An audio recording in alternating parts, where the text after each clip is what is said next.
I'm Mr. Vincent, and tonight I will take you on a spine-chilling journey. In some of my numerous travels across the United States, I stumbled upon some eerie stories that I promptly transcribed in my journals and now wish to share. Our destination? Seemingly harmless gas stations that will unfold as the stage for dark and unsettling tales. Light up your torches, summon your courage, and follow me. The desert, the darkness, and the shadows await you.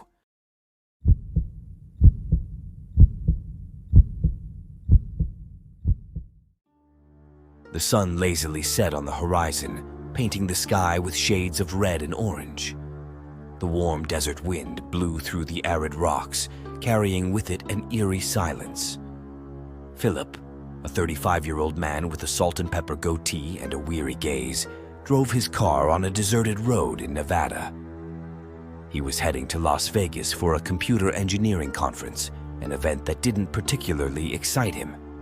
The sudden drop in fuel forced him to divert towards a roadside diner that loomed on the horizon like a mirage, the Desolate Desert, a name that didn't bode well.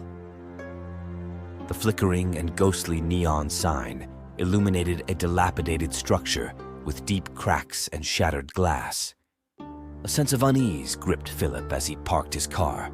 A burly man with a pockmarked face and a sinister look materialized from the darkness. His name was Carl, and in a hoarse voice he asked Philip what he wanted. "Just a fill-up of gas," Philip replied, trying to remain calm. Carl stared at him with a sly smile, then headed towards another room, leaving Philip with a growing sense of oppression. As Philip waited, a metallic hum emanated from a room at the back. A strange sensation prompted him to approach. Pushing the creaking door, he faced a chilling scene. A woman with disheveled hair and eyes wide with terror was tied to a chair, with a gag preventing her from screaming.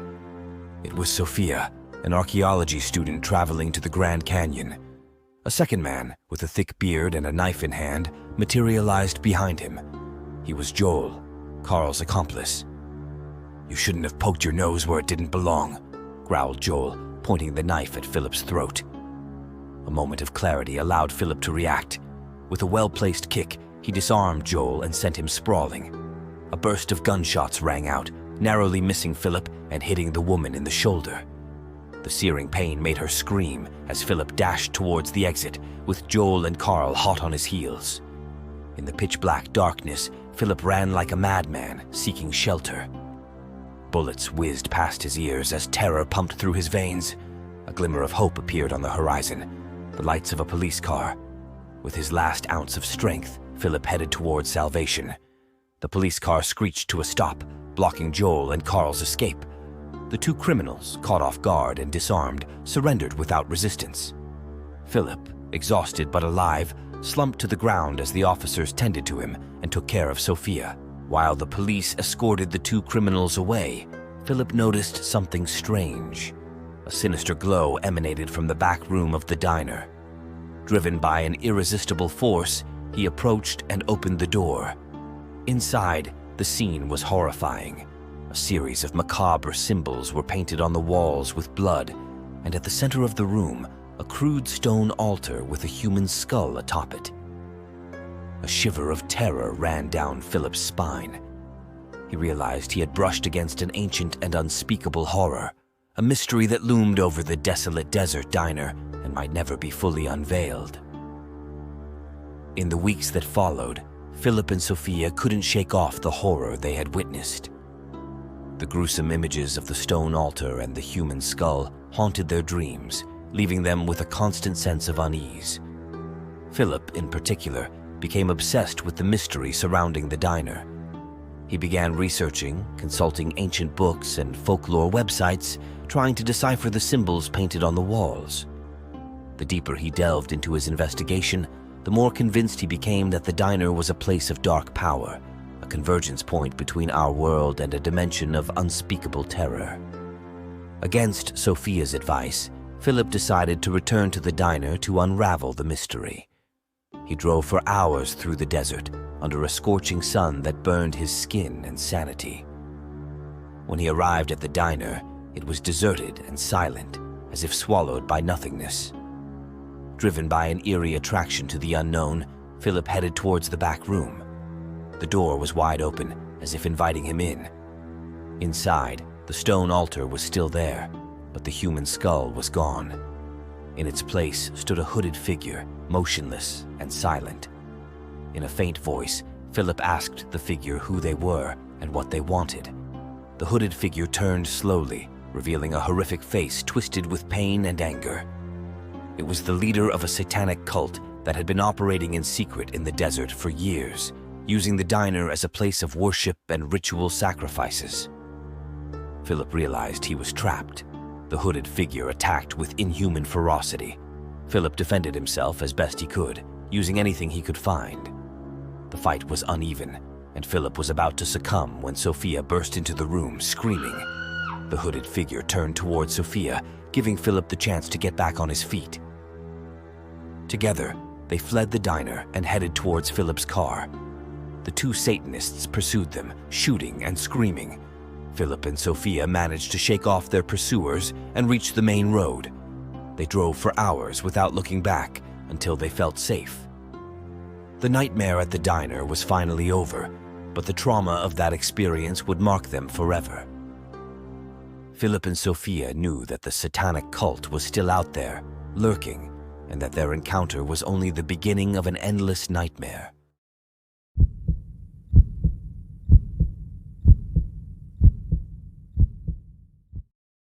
The sun lazily rose on the horizon, painting the scattered clouds in the clear sky of the American desert with shades of pink. The white Chevrolet Tahoe of the Miller family cut through the crisp morning air, devouring miles on the hot asphalt of Route 66. A cheerful excitement filled the air on board. The journey to the long-awaited resort had finally begun. At the wheel, Seth Miller, a powerful man with a thick beard and a contagious smile, kept a vigilant eye on the road. Beside him, Rebecca, his wife, a petite woman with copper-colored hair and bright eyes, consulted the map, indicating the route with enthusiasm. In the back seat, their two children, Abby and Jordan, aged 12 and 10 respectively, chatted animatedly, imagining the adventures that awaited them. Hours of travel passed, marked by the monotonous hum of the engine and the desolate panorama of the desert. The sun lazily set on the horizon, painting the sky with fiery hues. Fatigue began to set in, and the need for a stop became urgent. A faded sign pointed to a gas station just ahead. "Finally!" exclaimed Seth with a sigh of relief. The gas station appeared as a solitary oasis in the desert, the only point of light in that vast, arid, and silent expanse. Seth got out of the car while Rebecca parked in a dark corner. A spectral silence enveloped the place, broken only by the metallic buzz of the gas pump. As Seth fiddled with the pump, a dark figure silently emerged from the shadows, a man with a wild look and a knife in hand. Time stretched, and the air became heavy. Seth tried to defend himself, but was overwhelmed by the sudden fury of the assailant. Rebecca's piercing scream shattered the silence as the terrified children hid in the back seat. The struggle was brief, but brutal. Seth defended himself courageously, but the assailant was stronger and more determined. A knife slash reached his arm, causing him to drop the gas pump. The metallic noise drew the attention of a passing motorist who, stopping not far away, helplessly witnessed the scene. Confident that he had killed Seth, the assailant turned toward Rebecca and the children, threatening them with the knife. Rebecca, with her heart pounding, got behind the wheel. The car raced into the dark night, chased by the screams of the assailant. The road was an asphalt ribbon winding through the desert, a tunnel of terror that seemed endless. Meanwhile, the passing motorist had called the police. A patrol was in the area, and thanks to the provided description, they intercepted the Miller family's car. The assailant, realizing he was cornered, attempted to ram the police car but was stopped in time. The Miller family was safe. Seth was injured but not seriously. Rebecca and the children were in shock but had suffered no physical harm. The assailant was arrested and taken away. In the following days, the Miller family recovered from the incident. Seth rested in a motel near the site of the attack, while Rebecca and the children dealt with the bureaucratic procedures related to the assailant's arrest. The police questioned them at length, trying to reconstruct the details of what had happened. The traumatic experience had left a deep mark on the family. The children were still terrified and struggled to sleep at night. Rebecca was shaken and worried about the future. Seth, despite being the strongest in the group, was disturbed by the thought of being so close to death. Despite the challenges, the Miller family decided not to give up on their vacation.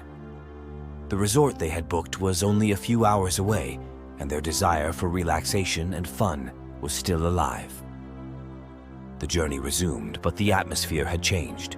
The desert, once seen as an exotic and fascinating place, now appeared as a hostile and dangerous territory.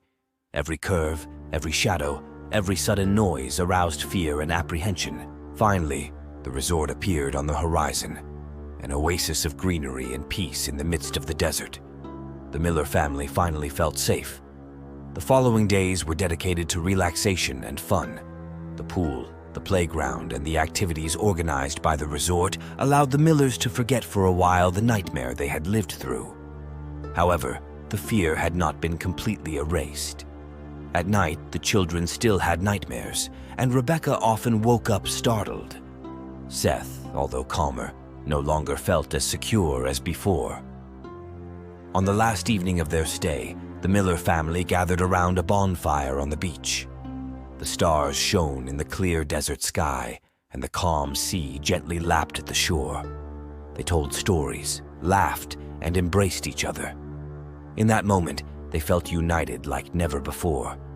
They had gone through a terrible experience, but they emerged from it stronger and more aware of the value of life. The nightmare at the gas station was a dark chapter in their past, but it would never erase the joy and love that bound them together. The Miller family returned home with a luggage of indelible memories. The desert, the resort, the assailant, the escape, the fear. Everything was imprinted in their minds, but there was also a new sense of hope and strength. They had faced horror and emerged victorious.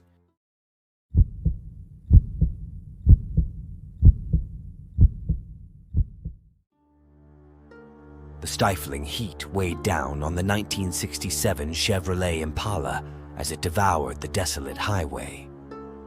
Ross hummed, oblivious to the news blaring about armed robberies at gas stations. A shiver ran down Marie-Kate's spine, but she shook it off. An hour later, a dark silhouette emerged from the darkness, a gas station. "Finally!" exclaimed Dylan. They needed to stretch their legs and refuel. The silence was surreal, broken only by the hum of the pump and the flickering neon light above the office. Ross parked, and they all got out, exchanging enthusiastic greetings. Dylan headed to the pump, while the other three walked towards the office. Marie-Kate pushed open the creaky door, revealing a cramped and dusty interior. A burly man with a thick beard glanced indifferently from behind the counter. "What do you need?" he asked in a hoarse voice. "Gas and some snacks," Terry replied, avoiding eye contact. The man nodded silently, gesturing towards the pump.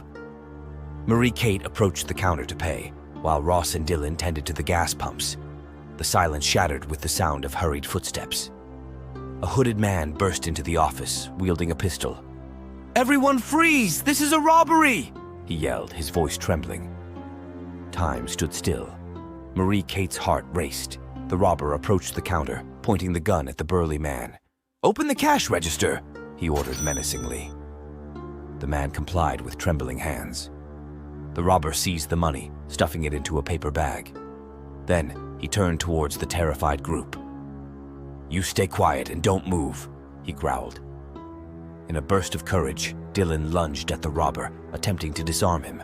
But the robber was faster, striking him with the pistol's butt, sending him to the ground in pain. Marie-Kate screamed in terror. Ross threw himself towards her, trying to shield her. In that moment, the burly man lunged at the robber, grabbing his arm. The two began to wrestle fiercely. In the chaos of the struggle, the gun fell to the ground. Marie-Kate saw it and picked it up. She turned towards the robber, who was about to overpower the burly man, and aimed the gun at him. "Stop!" she shouted firmly. The surprised robber halted abruptly, looking at Marie-Kate with wide-eyed fear. "Let him go!" she commanded. The robber hesitated for a moment, then obeyed. He stepped away from the burly man and headed towards the door. Marie-Kate followed him with the gun pointed. "Don't move!" she threatened. Marie-Kate lowered the gun, trembling but relieved. She had disarmed the robber and saved the situation. She turned to the others, who looked at her with admiration and gratitude. The burly man approached her and shook her hand firmly. "Thank you," he said with a touched voice. "You saved my life." Marie-Kate blushed slightly. "It was nothing," she replied with a smile. Dylan got up from the ground, sore but unharmed. "You were amazing," he exclaimed. "You showed incredible courage." Ross and Terry also joined in with compliments. They all felt relieved to have averted the worst, but were shaken by the traumatic experience. After calling the police, who arrived shortly and arrested the robber, the four friends decided to continue their journey.